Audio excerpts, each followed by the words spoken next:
So when the families came to me to brief me that they wanted to speak to the media about some of their concerns, I told them, I said, two advice I gave them. Number one, I said they should make sure they don't speak about the ongoing trial so that their comments will not become prejudicial. And the second thing I told them was that I'll try to be there so that I can ensure that they don't, because if I tell them that they should not speak, they may be tempted to speak.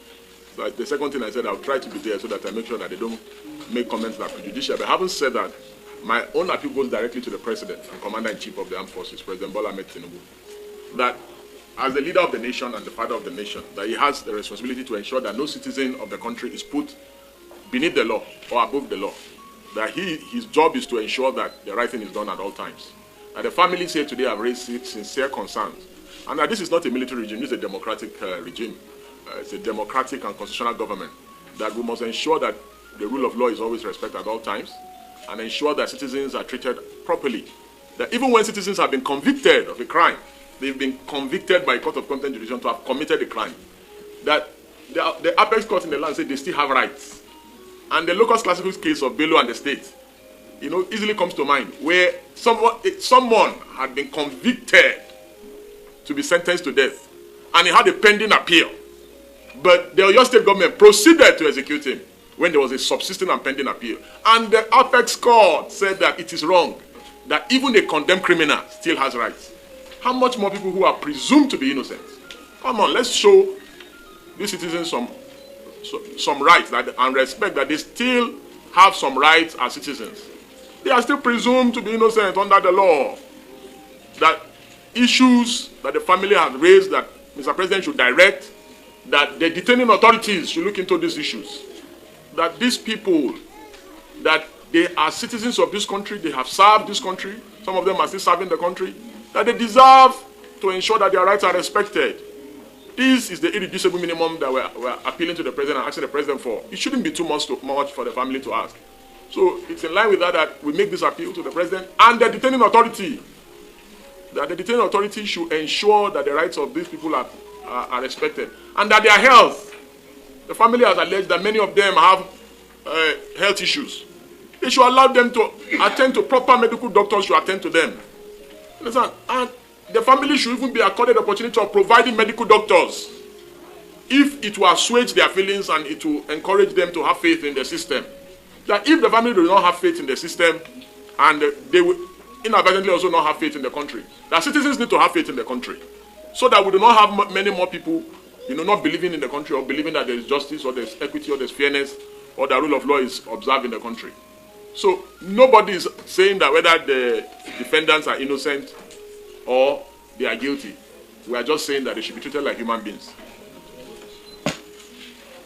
Distinguished members of the press, representatives of civil society organizations, religious and community leaders, fellow Nigerians, ladies and gentlemen, good day to you all. We are family members, wives, and children of detained officers accused of a coup plot. We are not politicians. We are not anarchists. We are only law-abiding citizens compelled to speak out. We love our country. We respect the military and its laws, but we are deeply afraid for our loved ones. We are speaking now because we believe the truth is being suppressed. We want it to be on the record. We are doing what is expected if we feel there is injustice. We strongly believe that the narrative is being controlled. Since the abduction of our loved ones 9 months ago, we have faced many obstacles. We and our loved ones have been tortured, oppressed, suppressed, traumatized, humiliated, tormented, and bullied. We and their lawyers were not allowed to see them for over 180 days, despite our countless appeals. We have not been given full medical reports, even though some of our relatives have visible injuries.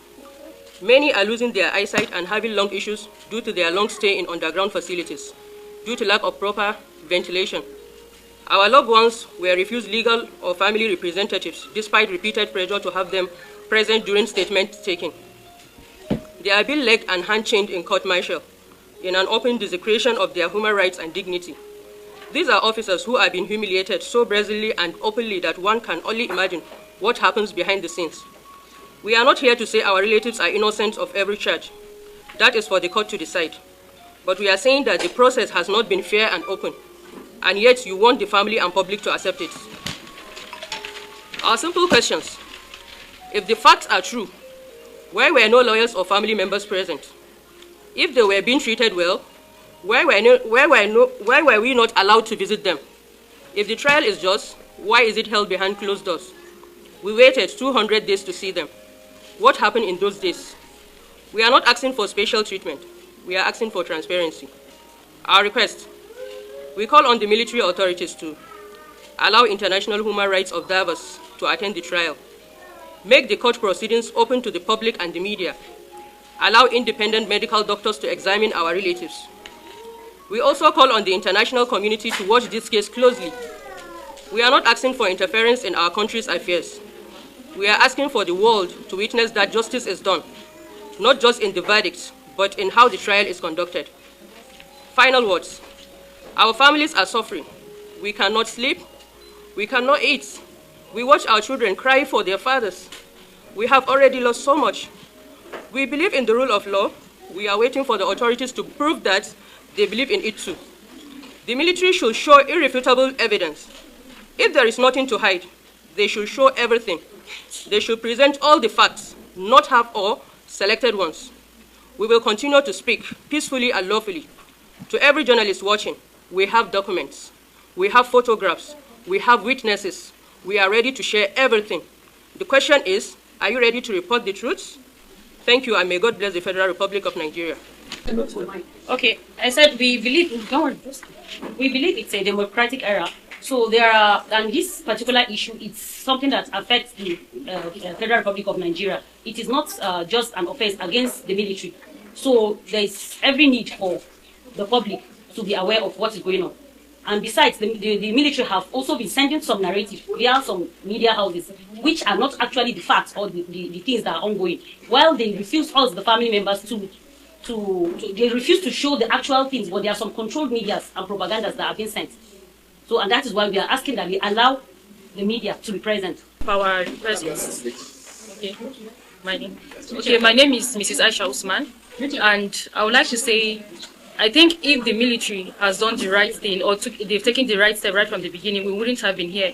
The reason why I said this was because when they were arrested, they denied us access to them. Their fundamental human rights was denied. Ours was also denied. So, and we made several appeals for us to see them or even hear from them, or they should be charged to court. And it took us so long, and it also took them so long before they granted our request. And even when they granted our requests and we have access to them, there are still some violations, because up to now, most of them, all of them are still in cuffs. Their hands and legs are still in cuffs. So I don't know why or how they are being treated like they are not humans, or maybe officers that have taken their life. You know, they put their life in line to save the country. So I think it's better they treat them better and fairly. They should remove the cuffs from their hands and their legs, and also the starvation. They starve them most of the time, and even when they're given food, they still leave them with the cuffs. So I don't think why they will treat officers or any human being that way. So please, I urge them to please take note of this and also remove the cuffs from their hands and legs, and they should be treated fairly and like humans, please.